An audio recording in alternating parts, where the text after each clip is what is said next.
AITA, for insisting my mom choose a side between me and my brother. Trigger warnings: past trauma, emotional abuse and manipulation, assault and battery, PTSD, mental health struggles, attempted murder, vivid descriptions of attack. This happened a few years ago, but is still a major issue in my family. I, 25 female, and the youngest and only girl of my siblings. Me and my mom, 50 female, live in a different state and decided to visit home, and my oldest brother, 31 male, offered to house us with his family. The first night there, my mom went out with some old friends and my brother and his girlfriend, 32F, asked to hang out with me in their home for the night. After their kids, for kids between the ages of 9 months and 12, went to bed, we started drinking and talking about random things since this was the first time I had actually met this girlfriend and spent time with her. While talking, his girlfriend asked about our childhood and what he was like as a kid. And I answered honestly, he was a bad kid. He ran away, he spiked our mom's boyfriend's drinks with bleach, he fought at school almost daily, and was suspended constantly until he dropped out. Something I thought was funny to joke about was not funny to him, and he got angry. Me and his girlfriend laughed it off. We're all very drunk at this point, but I could tell he was getting angrier and angrier. Then he asked me, if I just punched you right now, it wouldn't be funny, would it? Again, drunk me laughed it off, thinking we were just talking about our lives and childhoods. We were not abused or neglected as children, so I truly didn't see this as me laughing at traumatic events or making fun of him. And then in a split second, he punched me. Over and over. I remember protecting myself as I fell and getting back up and throwing anything in front of me as I tried to move out of the way. And then I was back on the floor, mouth bleeding, disoriented and crawling to the couch for help. The kids ran into the room scared and crying, and his 9-month-old was crying hysterically. He was screaming and yelling at his girlfriend. "It's not funny. It's not funny," as she tried to calm him down. He even saw me on the couch crying and bleeding and threw a cup of alcohol in my face and called me a bitch. And then he said, "I hope you know you're gonna fucking die tonight." I remember running into the bathroom and locking the door, and I heard him searching desperately for a knife in the kitchen drawer. I called my mom as I hysterically cried and told her he was going to kill me, and she begged me to open a window and run. He began banging on the door, describing how he was going to stab me, gut me, as I tried to open the window. I think I even accepted at this point I was dead and just pondering how it would feel. And then he stopped. I waited and realized my mom had begun breaking down the door to get to me because he was looking for a new knife to kill me with. After this, I went to the hospital, and although I had no broken bones, I was bleeding and my entire face was bruised and cut. I pressed charges against him, and after almost 3 years, he was caught on a separate charge, and now the case is moving forward this month. My mom, in her opinion, has tried to stay neutral, but I think in her way of staying neutral, she has taken a side. She has told me that being beat was a consequence of saying rude things to him and that I've already won because he's been in jail for months and should drop these charges since he's facing other criminal charges. Yesterday, I blew up and cried and told her she was stupid and dumb for ever suggesting that I get over this, and I can't believe she would want to be neutral and not take my side.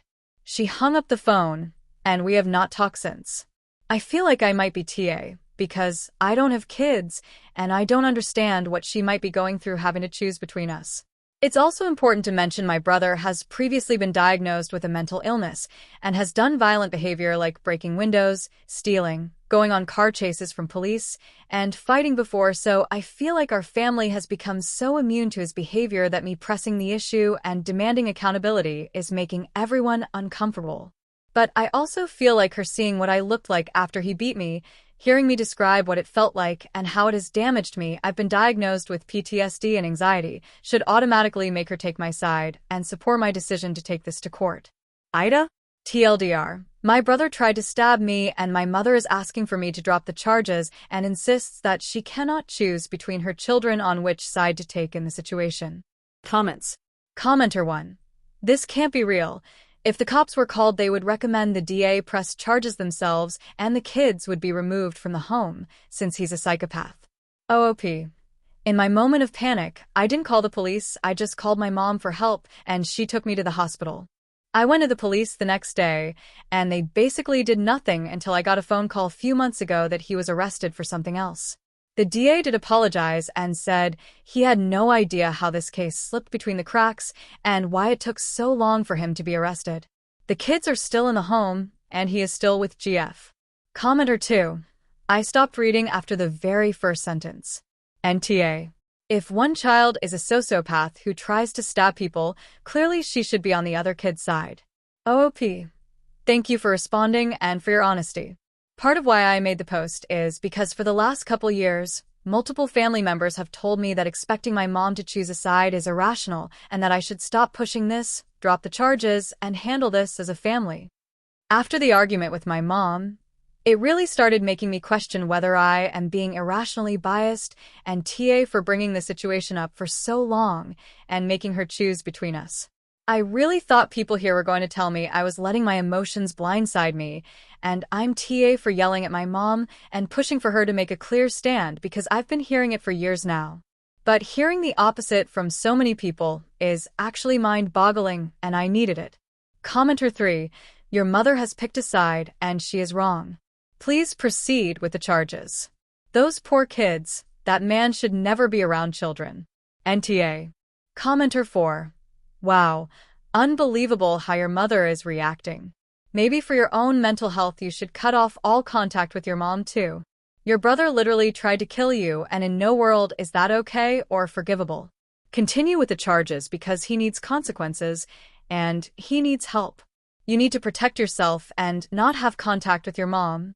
You should never doubt you are doing the right thing. Update. 3 weeks later. Hi everyone, I wanted to give an update since a lot has happened since my original post, and I felt so conflicted and alone in it all. For context, a few years ago, my older brother beat me violently during a drunken conversation, to the point that I thought I was going to die. My mother has stated that I shouldn't testify against him, and that I'm TA for making her pick between us when she's supposed to be neutral. As the trial started approaching, my family started pressuring me heavily to back out. My mom told me that I should let this go because my brother has suffered enough by losing his girlfriend, his kids, and facing time in jail for other charges. She says I'm pushing too hard and that my testimony will send him to prison rather than letting him finish his time in jail, even though I didn't ask for jail time. I requested a plea deal that focused on probation, a mental health evaluation, and mandatory medication adherence. I just wanted him to get help, and even that was too much. She also told me I'm contributing to what Black men go through, which feels incredibly manipulative, considering she has never once asked me what I need to heal or how this has affected me. Everything is about my brother, his image, and how to keep him out of prison, not about what I experienced or what helps me feel safe. My brother had someone post on social media about him getting released soon, not happening, and my mother commented and said, "Can't wait for you to be home soon." So a side was clearly chosen here, and it's not mine. And then it got worse. My mom, father, and grandmother have all reached out trying to get me to drop the case. My father, mind you, this is my father, not my brother's since we're half-siblings, told me, "It's not like your brother molested your kids or killed your husband," as if those are the only two scenarios that justify testifying. He said I'm ruining the family and making myself look bad by going forward.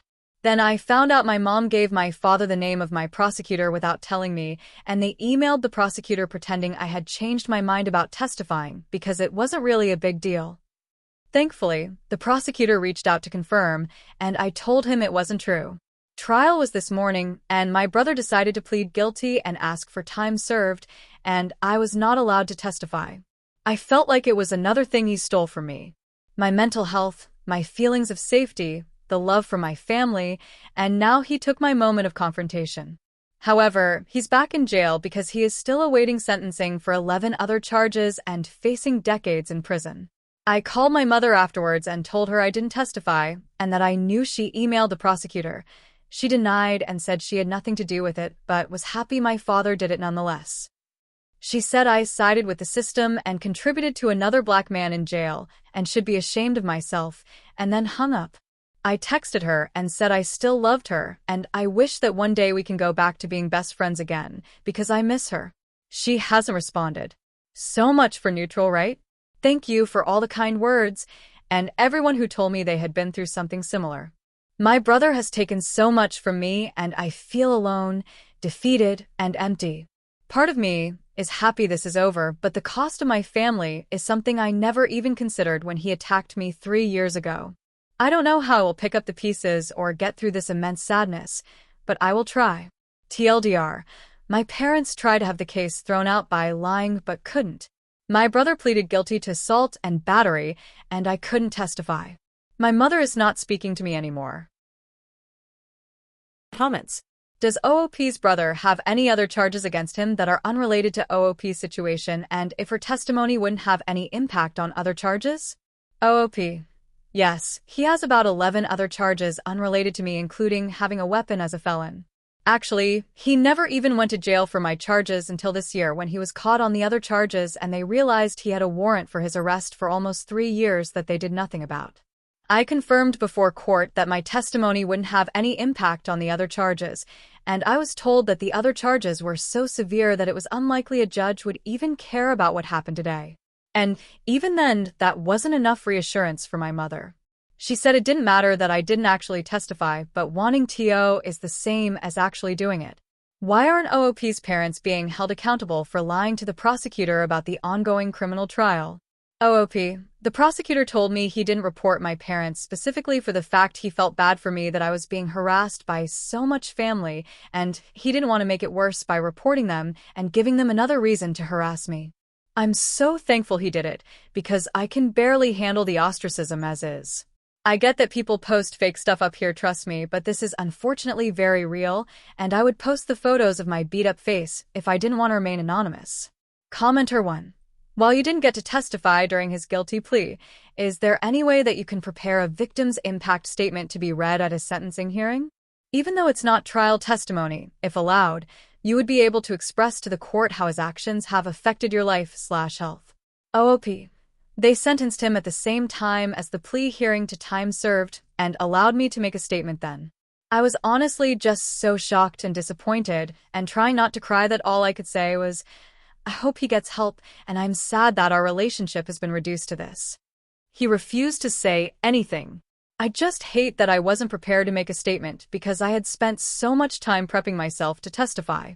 It's part of why I'm having the feelings I'm having, like I didn't get to actually get any of those feelings off myself, they're still here. He just keeps taking things from me, and that was one of them. Commenter 2. Can I ask what makes you keep going back to people so obviously don't care about you? I don't have parents, so I don't understand it. What is it that they bring to you that you keep going back for? OOP. Hi, me and my mom were extremely close before this. As in, I've had people say to us, I thought me and my mom are close, but you guys are close. We see each other every weekend. We talk 3 times a day at minimum. We were so close. She actually was the one who told me to pursue charges 3 years ago. I think the switch-up happened when she realized he was going to jail for a long time and needed a scapegoat for her feelings, and it was me. Even through all of this, she's called me and came by to apologize and tell me she could never choose anyone over me because she couldn't imagine life without me. So it's hard when she tells me how much she needs me and then switches to hating me so quickly. OOP ongoing no contact with her family after what has taken place. OOP. I do think I have to go LC/NC with everyone because I'm realizing how toxic it is that I have to defend my feelings to my parents almost every time we talk. I'll have a few months off work soon, and I'm going to try to use that to rebuild my life back with just myself and good therapy.